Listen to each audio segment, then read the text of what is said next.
Good afternoon. Welcome and thank you for joining us for today's webinar, Rapid Return to Work, Intensive Outpatient Program for Mental Health, Addiction, and Chronic Pain, sponsored by the Newly Institute. The Newly Institute is Canada's first and only interdisciplinary mental health rehabilitation program that offers medically managed intensive outpatient treatment programs utilizing revolutionary and leading edge therapies to treat mental health, trauma, addiction, and chronic pain. I'm Kristen Dougal, Director of Meetings and Events for Benefits and Pensions Monitor, and I will be your host today. Before we get started, I have a few housekeeping items to review. This is an example of the attendee control panel. You should see something similar on your own computer screen in the upper right-hand corner. Use the orange arrow to open and close your control panel. Use the audio pane to select your preferred audio. Choose computer audio to use your computer microphone and speakers, or use the phone call option to use your telephone and dial in using the information provided. If you have questions for today's presenter, please type them into the question pane of the control panel. You can submit them at any time during today's session.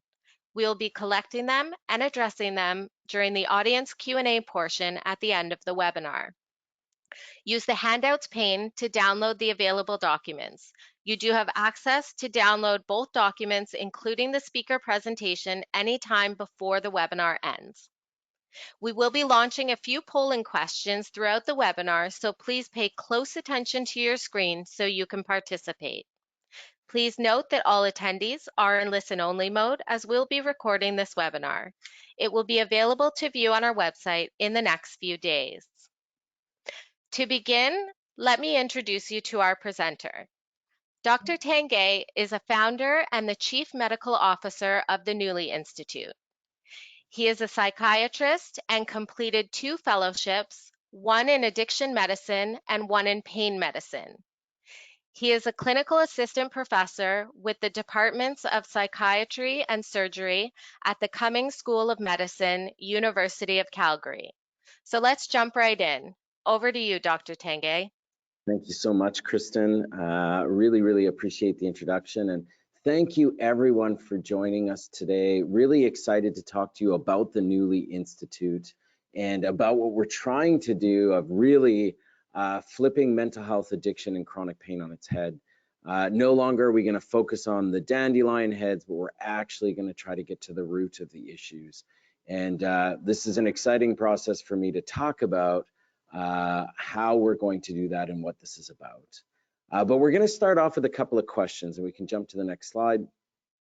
And these are kind of important, so they're poll questions. So get ready to vote, and this is an important piece to find out kind of where we're sitting and where we start with. So our first question on the next slide is PTSD treatable and curable? So we'll jump over, Kristen, to the poll. Great, so I've just launched that on your screen now. If everyone can get your responses in, I'll give everyone a few seconds to reply.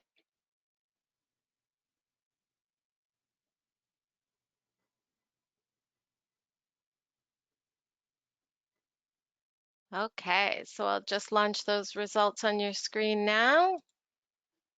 Excellent. Well, that is great news. We will find out a little bit more, but we have a unanimous almost answer. The next question, is addiction a health disorder? And Great, so we'll launch that there now.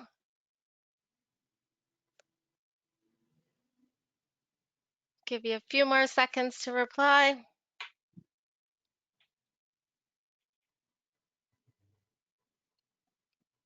Perfect. And I'll launch those for you now. Great. And our final question that we will jump into, does chronic pain respond to psychotherapy? Okay, should see that on your screen now.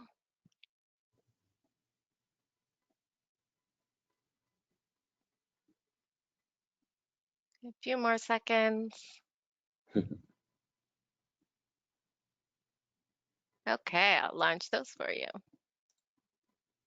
Great. So we have a lot of majorities for all three of those questions, and these are the things that we're going to try to look at, and we can discuss afterwards in any sort of question and answer period. So we're just going to take over the PowerPoint on our end. Perfect. Just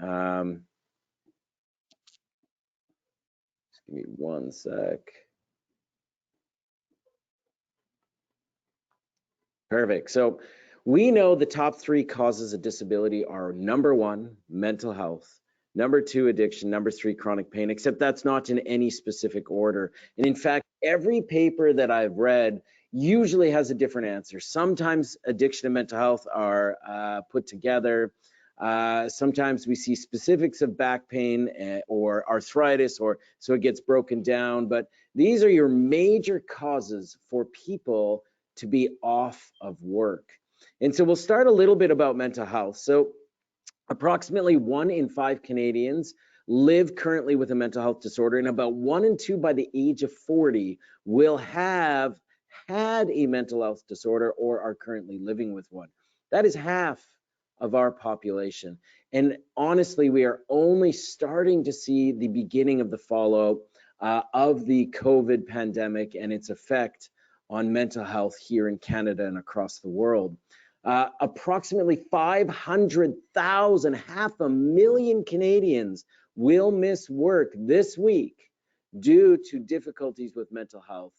And the vast majority of employees with mental health issues indicate it impacts their work, while about half really of those with physical health injuries or issues say it impacts their work. It is much more devastating than most physical injuries that we see. Now, as much as employers try to be building resilience and building programs, it is so important for the employer to be involved in this process. About 17%, or 1 in every 5 Canadians, report that they have taken time from work because of their mental health. And about 1 in every 10 Canadians are taking a day or more off of work to help somebody else's mental health. This is really why the estimation in 2003 was about $51 billion in the cost of mental health in Canada. And that's just Canada alone.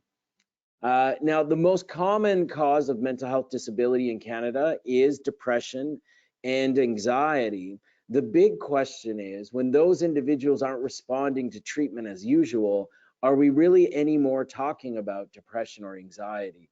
I presented this yesterday to a group of psychiatrists. We were having this discussion. And of course, we're always taught when somebody's not responding to treatment, look at another treatment. If they're still not responding, reassess the diagnosis. Do I have this diagnosis right? And so many times when I'm doing medical examinations, independent medical exams, I rarely see any sort of assessment for PTSD. And what about PTSD? What are we talking about when we talk about PTSD? Well, it's important to remember that PTSD, just waiting for my remote to kick in here. There we go. Requires real expert training to assess and diagnose PTSD. Often, many people look at PTSD kind of like a Rubik's Cube. There's no way I know how to solve this, so I'm not even going to bother picking it up. I might pick it up, I might play with it, but I'm going to put it down. Once you learn how to solve a Rubik's Cube, though, it's not really a big deal. And that's the important thing, is you just have to do it enough to learn it. Now, in full disclosure, I have no idea how to do a Rubik's Cube, but regardless, I think that good training in PTSD is important. And again, this is not taught in most university residency programs for psychology or psychiatry. And it's the luck of the draw of either you're interested and you focus yourself into such a program, or you end up with the right preceptor or mentor that teaches you about it. In psychiatry, most of our training is done in hospital, and very little treatment of PTSD is done in hospital. And in most cases, even those with PTSD are often diagnosed with other forms of diagnoses, such as personality disorders, bipolar disorder, adjustment disorders, psychotic disorders, even traumatic brain injuries. And I put in ADHD because everyone and their dog has that diagnosis nowadays. So really looking at all of these diagnoses that are often misdiagnosed and missing the underlying cause of some of those mental health concerns, which is really about the trauma. And trauma is often linked with moral injury, especially when we're talking about workplace incidents of operational stress injuries or psychological traumatic injuries. There are many different words or terms for this. So what is a moral injury? Well, really a moral injury is a distressing psychological, behavioral, social, and sometimes spiritual aftermath of an exposure to such sort of an event, of a traumatic exposed event.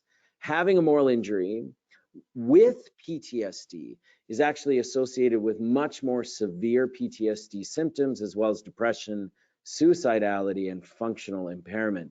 So not only is it important to assess for PTSD, it's also important for prognosis and treatment to assess for a moral injury. What about chronic pain? Now, in Alberta, the total healthcare cost of chronic pain ranges to approximately $1.2 to $1.7 billion. That's accounting for approximately 6 to 8% of the total provincial health expenditure in 2019. And this is a publication that we have submitted to the Canadian Journal of Anesthesia in just recently out of the Alberta Pain Strategy as one of our first papers coming out. Really unbelievable amount of costs to the healthcare system. Approximately 20% of the entire society, of our entire population in Canada, struggle with persistent and or chronic pain. Imagine if all of those individuals, those millions of people, all came for treatment. Quite simply, we would have no ability to treat that and our healthcare system would collapse.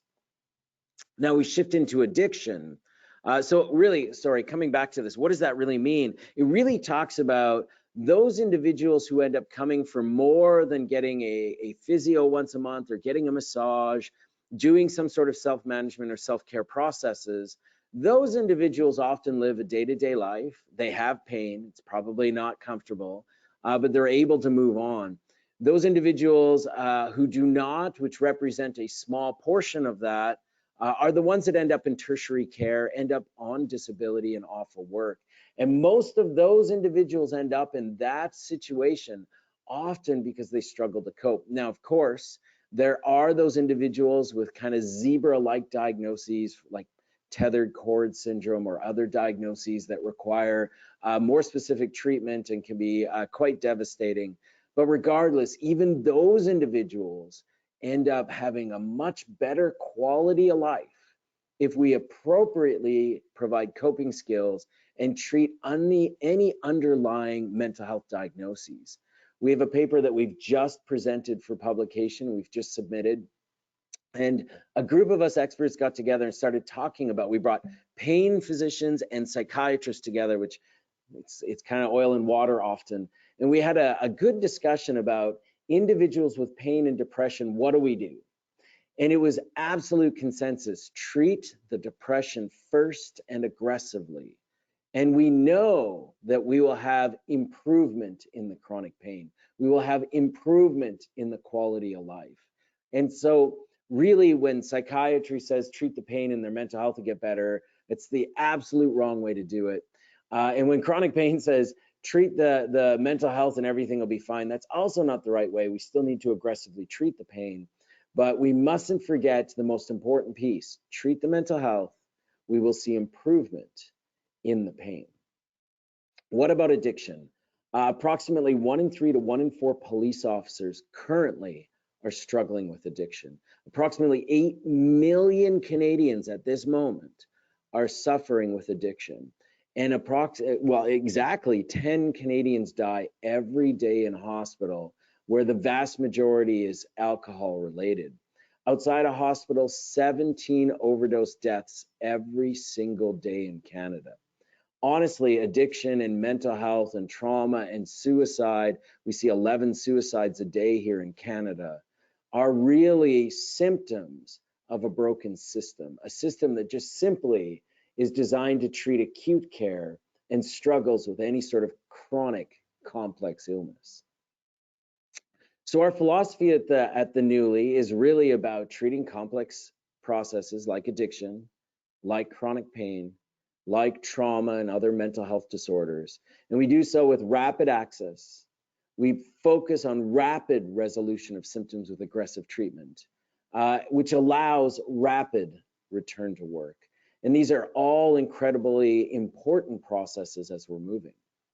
So these conditions, as mentioned, include mental health disorders, addiction, and chronic pain, and really trying to focus on getting to the root of the disorders that we're treating. Our team is truly an interdisciplinary team. It includes psychologists, social workers, occupational therapists, registered nurses and psychiatric nurses, nurse practitioners, physiotherapists, kinesiologists, all under one roof with physicians, including psychiatrists, general practitioners, addiction medicine specialists, pain medicine specialists, along with our incredible administrators and concierge staff.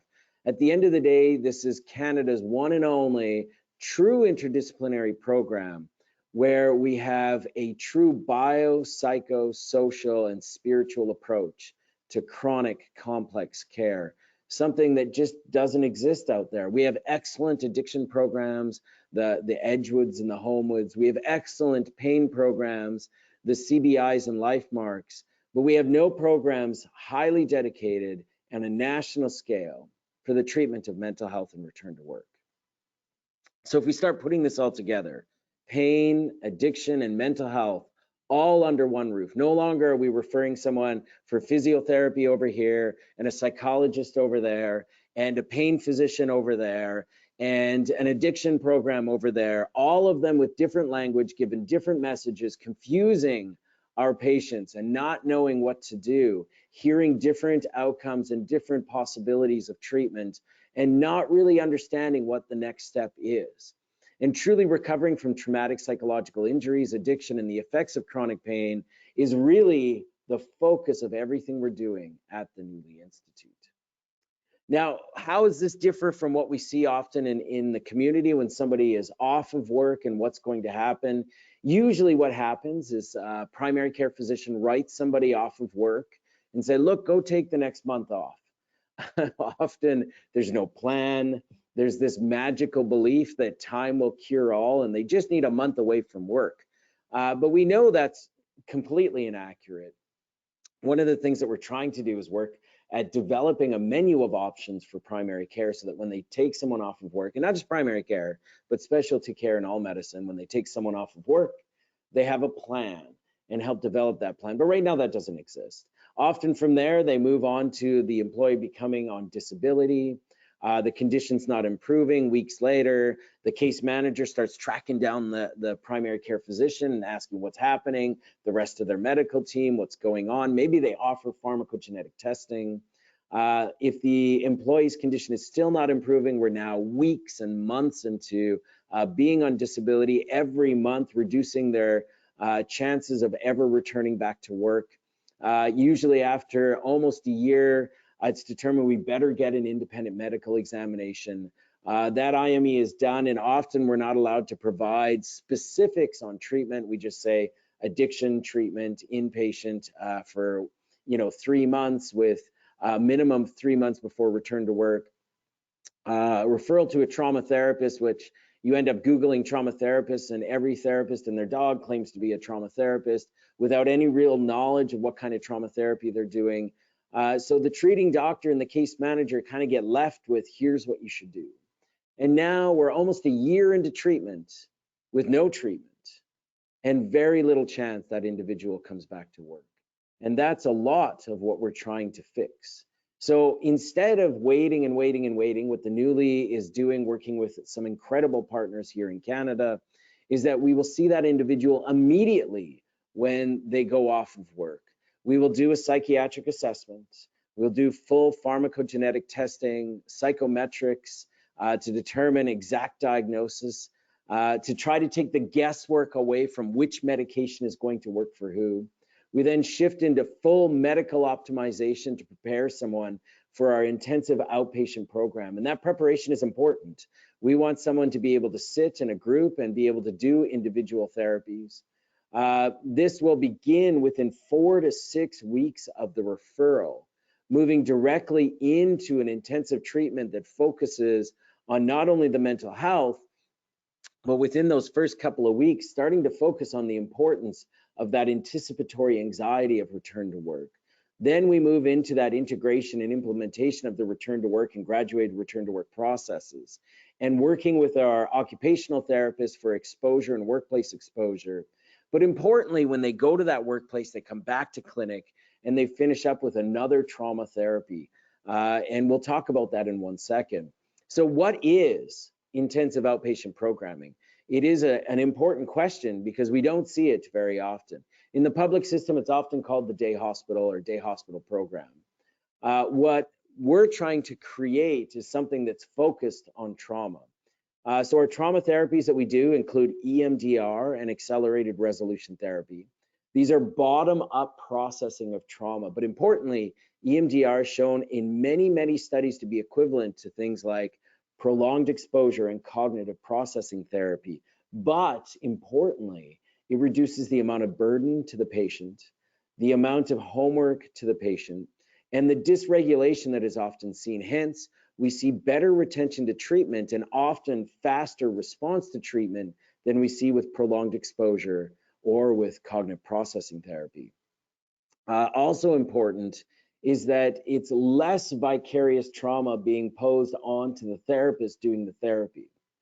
The other parts that we've added in include trauma support. So there's good programs that might just do trauma therapy, but we also want to support that individual.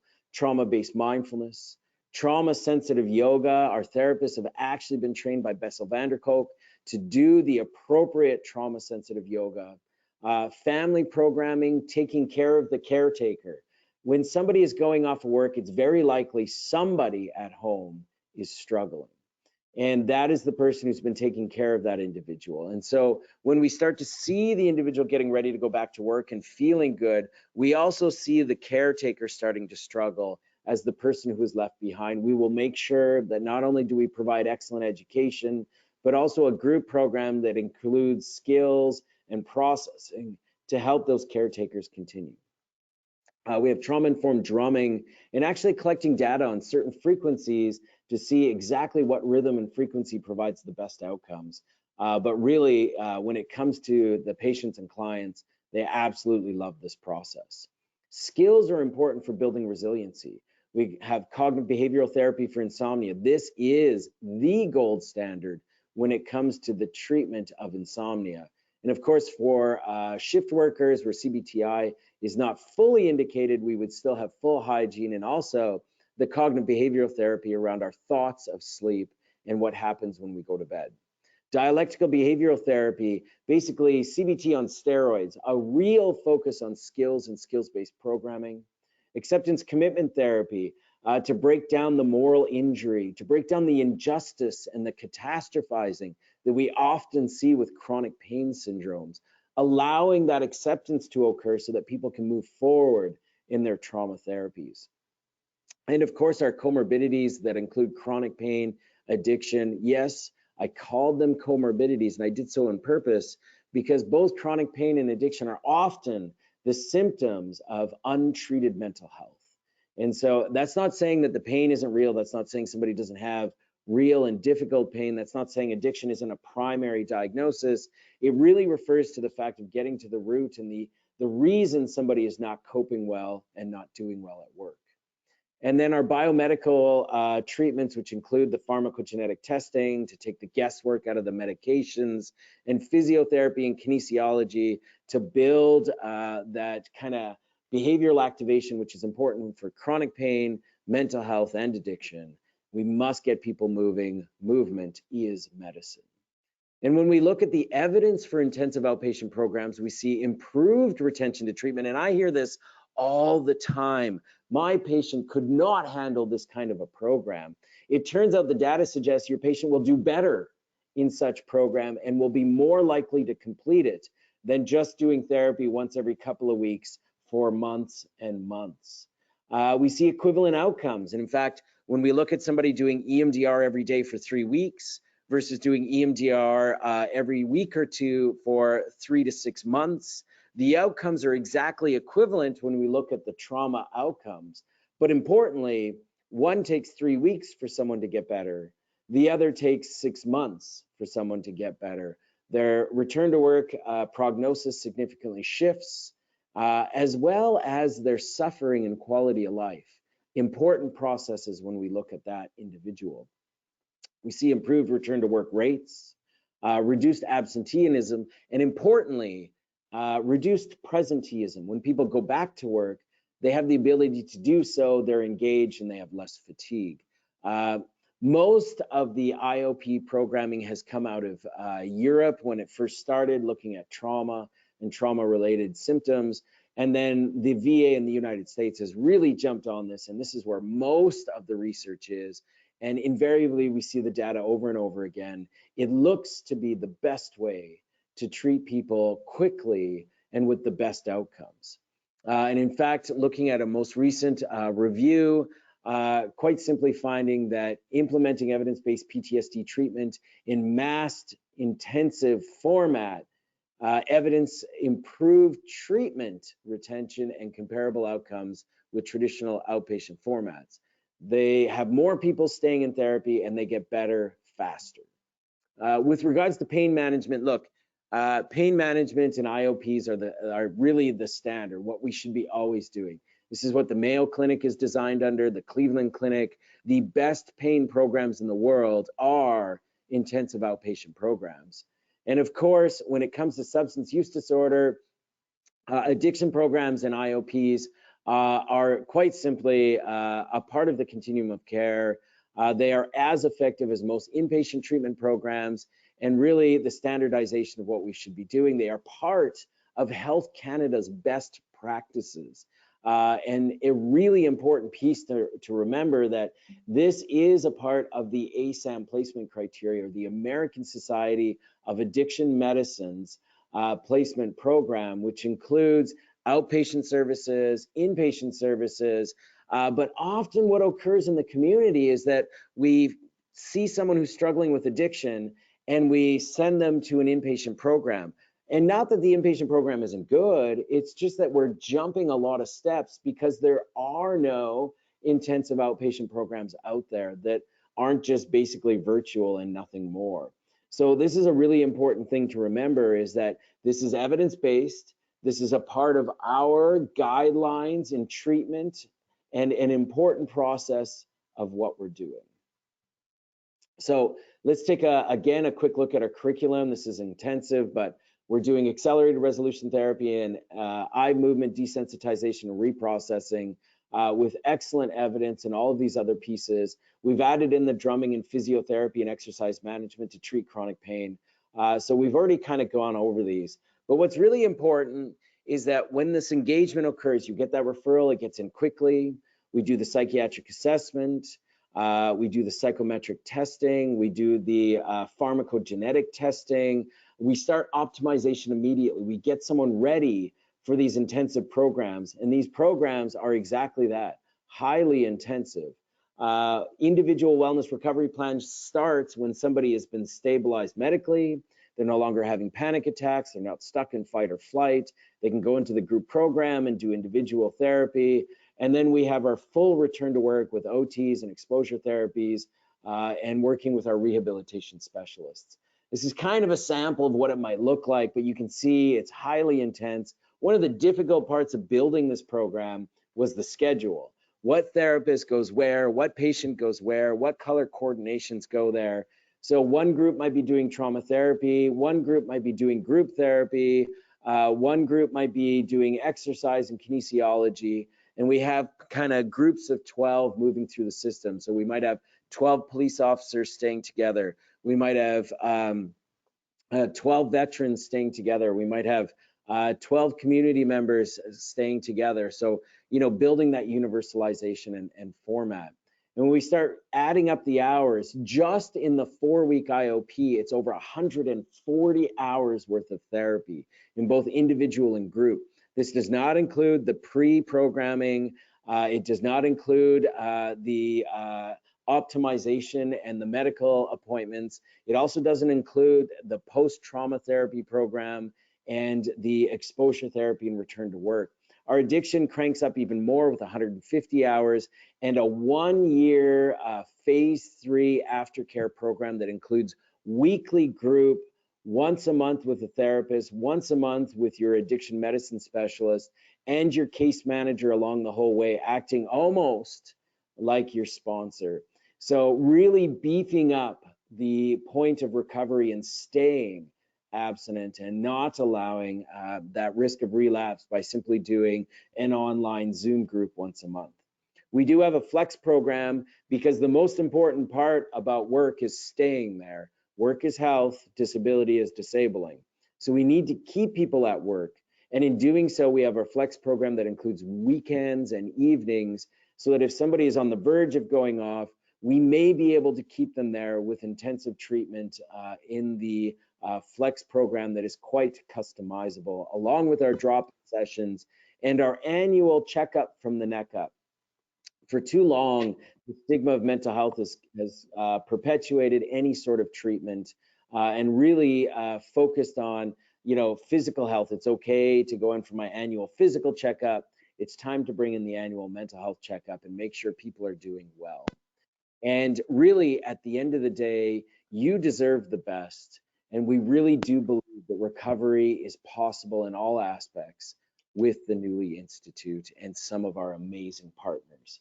And from there, I will pause and let Kristen take over for some questions and answers and see where we can go from there. Excellent. Thank you so much for taking your time to share your knowledge and insights with us today. I do think it's relevant and timely in the world that we're living in right now. So once again, I do also want to thank our sponsor, the Newly Institute, for their hard work and support leading up to today's webinar. We will now open it up to questions from the audience. Again, as you can see on your screen, if you have questions for today's presenter, please type them into the question pane of the control panel. So I do see a lot coming in here for you. Your first question is sort of a two-part. Okay. Does the Newly Institute do disability claims adjustication? So we usually rely on partly our referring partner, where our focus is really on the treatment aspect of it. We do have a full return to work and return to work processing with occupational therapy and graduated return to work programming. But the beginning part of it is usually left to our partners themselves. Although we do have some expertise there, and if a partner comes to us and asks us to do it, we do have that capability. Okay, so that was the kind of the second part was, if not, will you work with insurance carriers to manage the claims or long-term disability? We can, and again, that would be a discussion definitely worth having and sitting down and discussing. Again, many of our partners in the disability world are happy for us to be taking on a lot of the treatment and return to work. Some of them would prefer to do the return to work themselves. Some of them would ask us actually to do the full assessment to determine what the next step would be. So each of these are individualized for each of the partners that we work with. Perfect. And speaking about return to work, what are your return to work rates and not ready to return to work rates, but actual return to work rates, and what is your 1-year return to work rate? Yeah, so Basically the measure of durability. yeah, of course, the Newly Institute is a brand new program, so we don't have 1-year outcomes at this time. One of the things that we've really focused on at this time is about data and data collection. And that's also an important process, is that when somebody is referred to our program, the case manager that made the referral will be connected to one of our concierge staff, and they will work hand in hand in providing the reports that are necessary, but also, and most importantly, working with each of our partners to share the data of our outcomes and what it looks like and what the return to work rates look like. So the data collection is extremely important. What's also really important is that we want to show that bringing in IOPs versus treatment as usual is extremely important and beneficial. And so publishing and peer-reviewed papers will be important. And we have a full research team that's a part of what we're doing. So unfortunately, at this time, I can't answer the question with our one-year outcomes because our first clinic opened up in Calgary just this month. Our second clinic opening in Fredericton and Edmonton over the next kind of couple of months. I'm actually in Fredericton, New Brunswick, absolutely beautiful. And we're shifting over into British Columbia and Ontario from there. Perfect. And what does an exposure therapy strategy look like when returning to a safety sensitive job?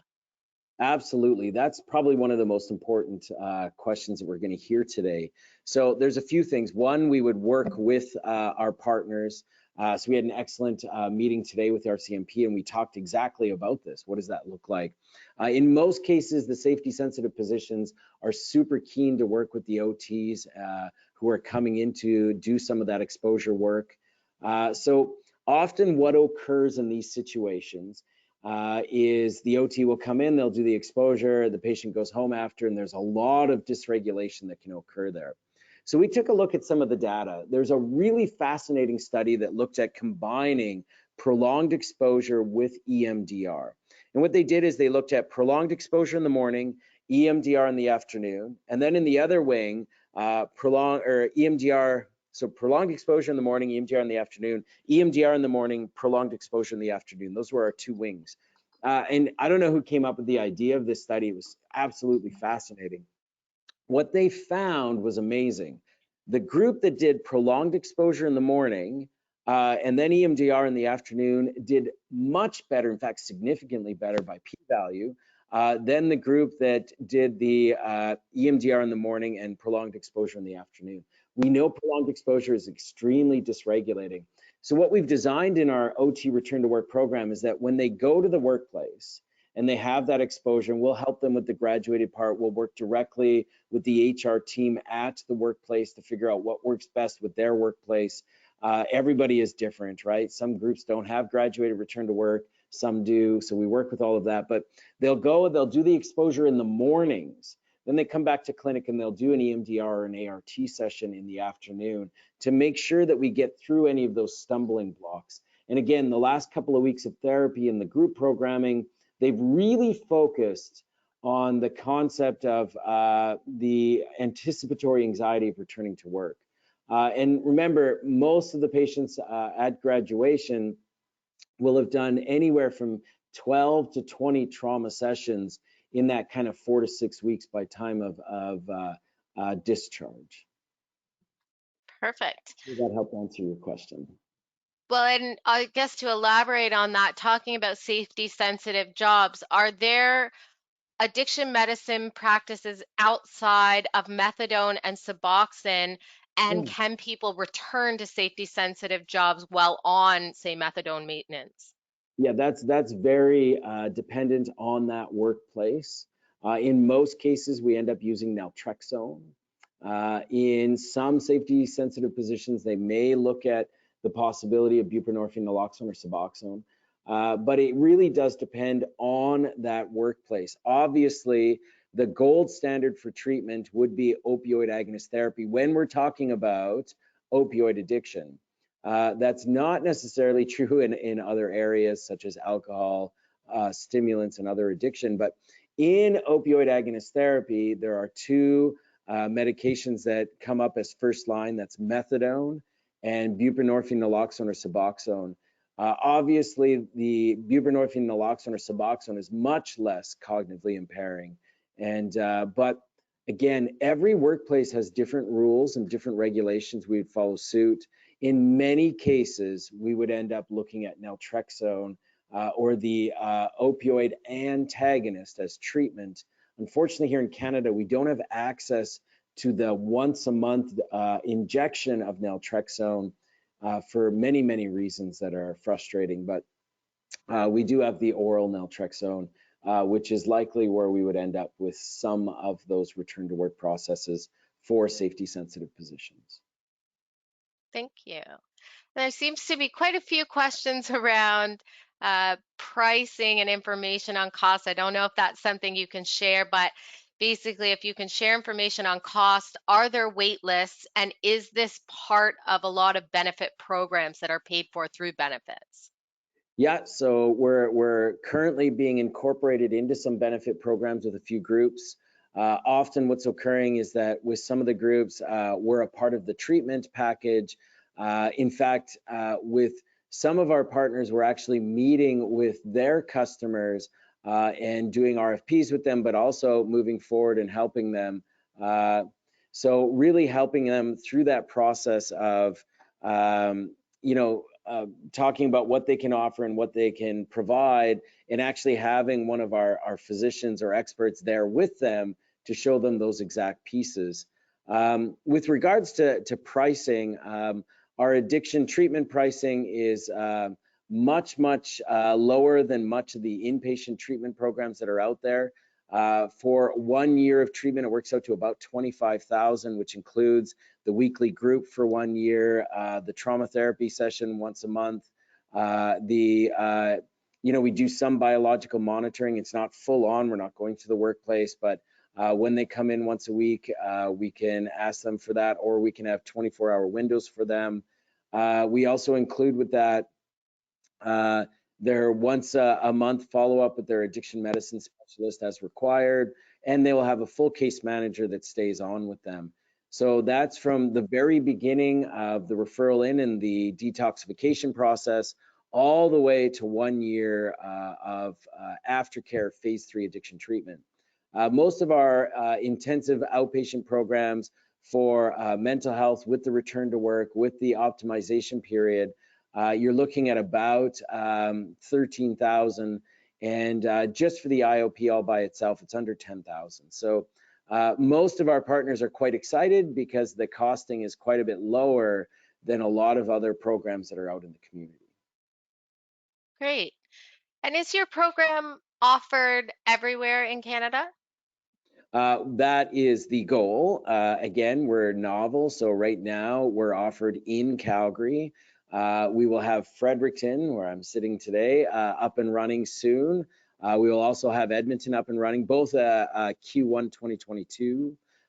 We currently basically go where our partners are asking. So our next stops are likely kind of that lower mainland Vancouver area, as well as into you know, the Toronto area in Ontario. We're also looking at smaller expansions, focusing on a hub and spoke protocol, where we have those kind of major centers as discussed, and then we'll have smaller centers that will be connected to them, as obviously hiring a plethora of trauma therapists isn't the easiest thing in the world. So we'll be able to provide a lot of the treatments either in a virtual format or in a partial virtual, partial inpatient piece. And we have expansion plans in St. John, Newfoundland, in Halifax, Nova Scotia, in actually Nelson, British Columbia, in Kelowna, in Victoria, British Columbia, in all the major cities in Alberta, including Grand Prairie, Fort McMurray, Medicine Hat, Lethbridge, and Red Deer. You know, some of the Central Prairie provinces we haven't looked as in depth into. Ontario would include Ottawa, Toronto, and Kingston, and then Montreal and Quebec City. These are the current locations that we actually have realtors looking at spaces at this time. Thank you. And if I'm a rehab consultant with an insurer and I refer a client to your program, what kind of updates or reporting can I expect, if any? Weekly. So you will be connected directly to our concierge. Look, I've worked in the public system a long time. I've done a lot of independent medical exams. I've seen so many people that have been referred into treatment fall into that black hole of who knows what happens next. And before you know it, they're out and, you know, calling 2 weeks later for an appointment with no reporting, no connection, no nothing. Everything we've designed is with the concierge process, that you as the rehabilitation consultant would be directly connected to our concierge with a direct phone number and direct email, and get weekly reporting. Now, every one of our partners has different paperwork. Some of them have a plethora of paperwork. So what we're doing is we're actually building our own EMR and incorporating all of the paperwork directly into our electronic medical record to ease and simplify the amount of reporting abilities. But again, every group is different. Every Friday is all of our team meetings, our paperwork and reporting. We also do kind of consult groups and what we call T for T, or therapy for the therapist, really in that belief that making your vocation your vacation is extremely important. So you would get what I would consider, and what I'm hoping you will consider, the absolute best when it comes to service and quality of care for your client. And you know, I'm also happy at any time if there's a problem to take that issue up immediately. Look, at the end of the day, our healthcare system is not designed around experts or patients. It's designed really about administration, and we want to shift all of that where the patient comes first, and that means their case manager and rehabilitation consultant needs to be a part of that team. Great. And I think kind of building on this, this person says as an LTD case manager, they don't normally get the claim until post 90 days from the Right. date of disability. So with the timelines that you describe, are you approaching larger employer groups and STD providers? That, just a simple yes. We Good. don't need to really expand on that, but yes, we've paired with a very large short-term disability provider, as well. Have had direct relationships now with large corporations, as well as some federal institutions and provincial institutions. Great. In terms of pharmacogenetic testing and results, do you share this with the patient's primary healthcare provider and work with them to prescribe, or do you actually prescribe the medication and manage their titration? Oh, well, we definitely share everything with the primary care physician. That is where the medical home is and belongs. But we do everything in-house. So we have nurse practitioners and general practitioners and psychiatrists, addiction doc, pain doc. We're all working in-house together, and those medication adjustments are done, including, you know, maybe somebody's on an antihypertensive and their genetic testing suggests it's not really beneficial for them. Our GPs and nurse practitioners will make those adjustments with the primary care physician being full aware of everything that's going on. I don't want to say that we're going to ask for the okay to do it, but certainly working in a highly collaborative format where they're well aware of everything that's going on and making sure that, you know, hey, this is what our plan is. Do you have any thoughts or anything that we should be doing differently? But Great. in short, it's all done in-house. We don't really push our work onto the primary care physician who's busy enough. Okay. And do you offer IOP virtually? And do you have commentary on this approach, both virtually and digital platform? Yeah, so I mean, the unfortunate reality of COVID is that we've all learned how to do everything virtually. And I'm sure, you know, I'm in the studio right now. They've also probably been very busy over the last year and a half. That's what we do. Our data suggests, this is in the public system, in the rapid access addiction medicine program that I run. That data suggests that we've actually seen an increase in retention to treatment, but we don't know about outcomes. We may see an increase in retention, but are we actually seeing an improvement in outcomes? And we don't know that yet. We do have full virtual capabilities, but I got to be real honest. Nothing works better than face-to-face. I'm being told I have to go right away. Sorry. Great. And do you provide standalone services, like, for example, just CBT or just We do. We DBT? actually have a full menu of options. And so what we call the a la carte menu, which allows you to basically choose any program. So if you want, we have ketamine assisted treatment if that's necessary. We have dialectical behavioral therapy if that's necessary. We just have trauma therapy. So really, if you're a therapist in the community and you're looking just for that extra piece, or you're a psychiatrist who's not able to find some of this, or you know, you as a case manager get the IME that just says this individual just needs some, CBT, we're able to do all of those pieces. Perfect. And do you report to the employer during the employee's treatment plan to help them return to work? Oh, absolutely. We work in between the employer, the referrer.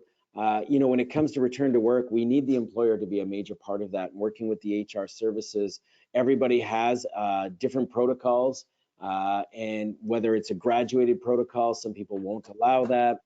Exposure, some people won't allow that. So working hand in hand with the employer is absolutely pivotal in the success of that return to work. Great. And does the Newly Institute consider harm reduction approaches as valid in the approach to managing addiction, or are zero tolerance programs only being considered at this point? Well, our programming is about recovery and the treatment of addiction, but that doesn't mean that we're not, understanding of the benefit of harm reduction and how important it is for individuals, especially for safety sensitive. We simply can't go down that route.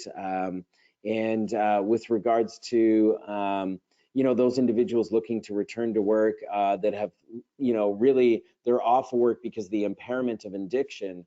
The key is to treat the addiction and focus on recovery to help that individual get back. That being said, those individuals, we're still not foolish enough to not use harm reduction conversations and, keep that in the backdrop of what we do, and also working with any community programs that are out there. Great. And how will the Newly Institute navigate independent medical evaluations where possible treatment recommendations are part of the specialized treatments that only the Newly Institute offers? And how will the Institute navigate potential conflicts of interest? Yeah, it's a really good question. We've had a lot of those discussions internally. A lot of what we talk about is the fact that if any of our physicians are doing an IME, it's about intensive outpatient programming. This is about following guidelines and recommendations that are made by national and international bodies, not made by the Newly Institute. So that's really the biggest part of the risk mitigation in there. And obviously, any of our physicians that would do an independent medical exam wouldn't be in any way involved in treatment of that individual if they ended up coming into the Newly. And that goes both ways. We may do an IME that suggests they need inpatient addiction treatment, which may be further afterwards by that inpatient program referred down to us for aftercare long-term follow-up. That doesn't really mean that we can't treat them. It just means that the individual responsible for that examination will not be a part of that treatment. I'm getting pressure. I'm going to have to step out here fairly soon. My apologies, Kristen, and to everyone else. Okay, well, let's kind of end this off maybe with your final thoughts and with the last question of, can you deliver effective trauma therapy when a person is going through addiction treatment? So I'm happy to answer that. I'm glad we got that because that's a good question. The answer is absolutely yes. Now, look, Edna FOA has the COPE protocol. They're seeking safety. We have these protocols that are out there already that have been studied and evidence-based. We're trying to really focus on a bottom-up approach with EMDR and ART. We have seen in our opioid dependency program in Calgary the great benefits and outcomes prior to my departure and many of the staff that left afterwards. We were focusing on trauma therapy in these programs. We saw the outcomes and the benefits, and although we have a research protocol to look at it, that's a bit before we'll be able to get all that data together. But the outcome and data that's sitting there today suggests absolutely, and we should, without question, focus on that. And I think if we don't focus on treating the root of the addiction, in many cases, not all cases, in many, the root of the dysfunction, dysregulation, and functional impairment of chronic pain, and the root of many mental health disorders, often we're going to see just high risks of relapse and prognoses that really have to fit into the fact that this individual is, as likely to relapse as somebody else who's never been to treatment.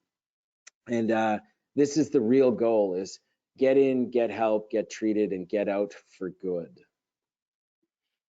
Great. Well, thank you so much. And thank you for taking the time today. For everyone that's on the line, if your question was not answered, I will be passing them along to the speaker and sponsor company, and someone will follow up with you directly. I want to thank everyone for joining us today. A big thank you to Dr. Tanguay and, of course, the Newly Institute. We Awesome. hope that you leave us having learned some new and valuable information. At the end of today's webinar, you will be prompted to answer a short survey. We encourage you to give your honest feedback to help us with future planning. Have a wonderful rest of your day, and please stay safe, everyone. Thank you.